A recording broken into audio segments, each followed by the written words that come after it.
Hello বন্ধুরা, কেমন আছেন সবাই? সিম্পলি আবান্তিকার নতুন একটি ব্লগে আপনাদের স্বাগত জানাই। প্রত্যেক বছর বহু মানুষ আমেরিকাতে পাড়ি জমান। তার মধ্যে অনেক মানুষ আসেন H-1B ভিসা। H-1B ভিসা বহু প্রতীক্ষিত একটি লটারি বেসড ভিসা। প্রত্যেক বছর 85,000 H-1B ভিসা ইস্যু করা হয়ে থাকে, যার মধ্যে 65,000 ভিসা ইস্যু করা হয়ে থাকে জেনারেল ক্যান্ডিডেটদের জন্য এবং 20,000 ভিসা ইস্যু করা হয়ে থাকে যারা ইউএস থেকে মাস্টার্স বা হায়ার কোনো ডিগ্রি অর্জন করছেন তাদের জন্য। H-1B ভিসা একটি নন ইমিগ্রেন্ট ভিসা, যে ভিসাটি শুধুমাত্র যারা স্কিল্ড প্রফেশনাল তারাই কিন্তু এই ভিসার জন্য অ্যাপ্লিকেবল হয়ে থাকে। H-1B ভিসা মূলত স্টেম সাবজেক্ট, স্টেম বলতে সায়েন্স, টেকনোলজি, ইঞ্জিনিয়ারিং, ম্যাথমেটিক্স, এছাড়াও স্পেশালিস্ট কিছু ডিগ্রি যারা অর্জন করেছেন, যেরকম ধরুন ডেন্টাল বা নার্সিং, ইকোনমিক্স, ফিনান্স, এইরকম কিছু স্পেশাল কিছু সাবজেক্টস রয়েছে, তারাই কিন্তু এই H-1B ভিসার জন্য অ্যাপ্লিকেবল হয়ে থাকে। পাশাপাশি তারা যে কোম্পানিতে জব করে সেই কোম্পানির অফিস যদি ইউএসএ থাকে এবং বা তার ক্লায়েন্ট যদি ইউএসএ হয়ে থাকে, তাহলে সেই এমপ্লয়ির হয়ে কিন্তু H-1B পিটিশন ফাইল করতে পারেন। H-1B ভিসা অনেক কারণেই রিজেক্ট হতে পারে। কি কি কারণে H-1B ভিসা রিজেক্ট হতে পারে আসুন জেনে নিই, যাতে পরবর্তী ক্ষেত্রে যারা ইউএসএতে H-1B ভিসার থ্রু অ্যাপ্লাই করতে চান বা H-1B ভিসার থ্রু ইউএসএতে আসতে চান তাদের যাতে সুবিধা হয়। তাই স্কিপ না করে পুরো ভিডিওটা আমার সাথে থাকুন। ভিডিওটি ভালো লাগলে লাইক করবেন, চ্যানেলটিকে সাবস্ক্রাইব করবেন। H-1B ভিসার জন্য স্পেশালিস্ট অকুপেশন এবং স্পেশালিস্ট ডিগ্রির প্রয়োজন হয়ে থাকে। প্রথমেই বলেছি স্টেম সাবজেক্ট, স্টেম বলতে সায়েন্স, টেকনোলজি, ইঞ্জিনিয়ারিং, ম্যাথমেটিক্স, এই ব্যাকগ্রাউন্ড থেকে হলে, অথবা ফাইন্যান্স, ল বা ধরুন ইকোনমিক্স বা ধরুন নার্সিং, ডেন্টিস্ট, এইরকম কোনো ব্যাকগ্রাউন্ড থেকে আসলে তারা কিন্তু H-1B ভিসার জন্য অ্যাপ্লিকেবল হয়ে থাকে। এর জন্য স্পেশালিস্ট ডিগ্রির প্রয়োজন হয়ে থাকে এবং ডিগ্রির সাথে সামঞ্জস্যপূর্ণ কিছু ওয়ার্ক এক্সপিরিয়েন্সেরও প্রয়োজন হয়ে থাকে, তবেই কিন্তু তারা H-1B ভিসার জন্য অ্যাপ্লিকেবল হয়ে থাকেন।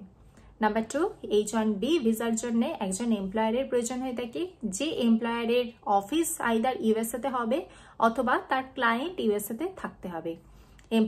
এমপ্লয়ির হইতে H-1B ভিসা প্রসেস করতে পারবে। আমরা যখন H-1B ভিসা থ্রু আমেরিকা যাওয়ার চেষ্টা করব, তখন থেকেই আমরা কিন্তু এমপ্লয়ারের ওপর কিন্তু একটু জোর দেব। আমরা যদি আজকে রেপিউটেড কোনো অর্গানাইজেশনে জব করে থাকি, যেরকম ধরুন উইপ্রো, IBM, TCS বা কগনিজেন্টের মতো কোনো সংস্থায় জব করে থাকি, তাহলে কিন্তু এমপ্লয়ারের দিক থেকে কোনো প্রশ্ন আসবে না। কিন্তু যদি আজকে আমরা কোনো অনামী সংস্থায় জব করে থাকি, তাহলে কিন্তু আমাদের এমপ্লয়ার রিলেটেডও কিন্তু বিভিন্ন প্রশ্নের জবাব দিতে হবে।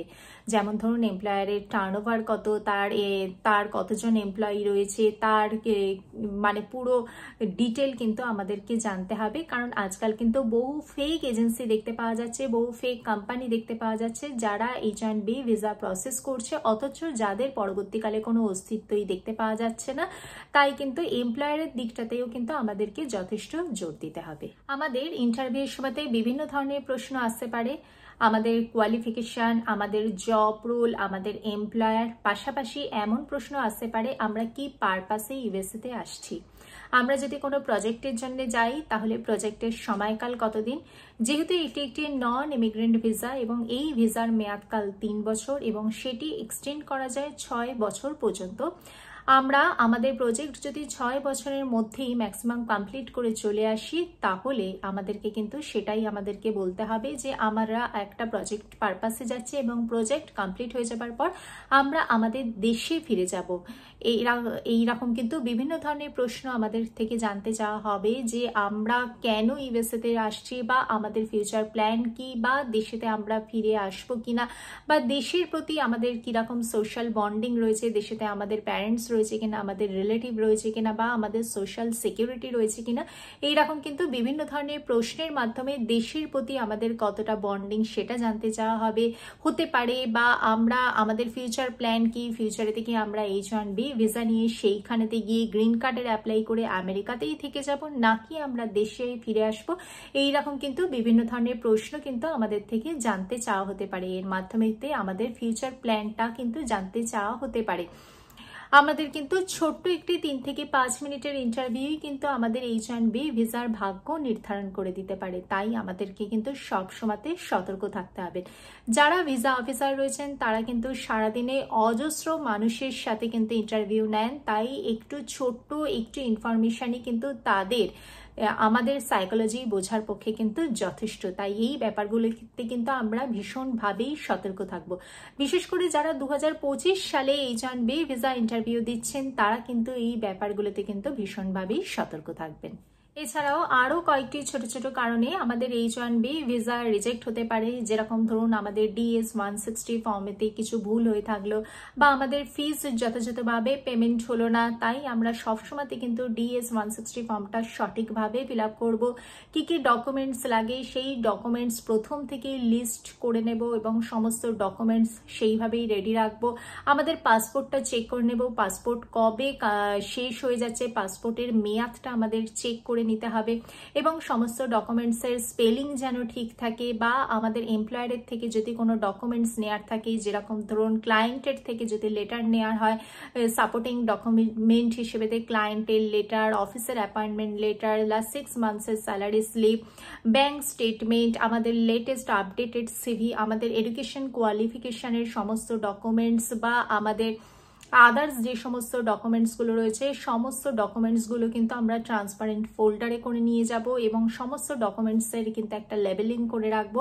আমাদের কমিউনিকেশন স্কিলটাকে ঠিকঠাক রাখবো, কারণ আমরা যেহেতু স্কিলড ওয়ার্কার হিসেবে H1B ভিসা ফাইল করছি, তাই আমরা সমস্ত দিক থেকে কিন্তু একদম সঠিকভাবে থাকবো। আমাদের কমিউনিকেশন স্কিল ক্লিয়ার রাখবো, আমাদের সাউন্ড যাতে অডিবল আসে সেই ব্যাপারটাতে লক্ষ্য রাখবো, আমরা পোলাইট থাকবো, আমরা কনফিডেন্ট থাকবো, সমস্ত প্রশ্নের সঠিক উত্তর দেব, টু দি পয়েন্ট আনসার দেব, যেটা জানতে চাওয়া হবে শুধুমাত্র সেই প্রশ্নেরই উত্তর দেব।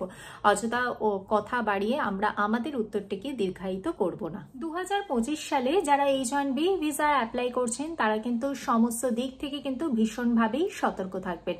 এক্ষেত্রে আরেকটি কথা বলবো, সোশ্যাল মিডিয়া অ্যাকাউন্ট, যারা সোশ্যাল মিডিয়া অ্যাকাউন্ট ব্যবহার করছেন তারা সোশ্যাল মিডিয়াতে কোনো পোস্ট করার সময়, বা কোনো গ্রুপে জয়েন করার সময়, বা কোনো কনভারসেশনের সময়, কোনো লাইক বা কমেন্ট করার সময় কিন্তু ভীষণভাবেই সতর্ক থাকবেন।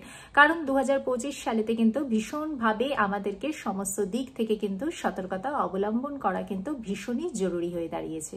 H1B প্রসেস করার জন্য কি কি ডকুমেন্টসের প্রয়োজন, ইন্টারভিউতে কিরমভাবে প্রিপেয়ার হবেন সেই সংক্রান্ত বেশ কয়েকটি ভিডিও আমার চ্যানেলে অলরেডি রয়েছে, আপনারা চাইলে দেখে নিতে পারেন। আজকে আমি এই ভিডিওর মাধ্যমে শেয়ার করলাম মোস্ট কমন কিছু কারণ যার মাধ্যমে কিন্তু আমরা অনেক সময়তেই H1B ভিসা রিজেক্ট হতে দেখি। ভিডিওটি ভালো লাগলে লাইক করবেন, চ্যানেলটিকে সাবস্ক্রাইব করবেন। দেখা হচ্ছে পরবর্তী ভিডিওতে। ভালো থাকবেন, সুস্থ থাকবেন। নমস্কার।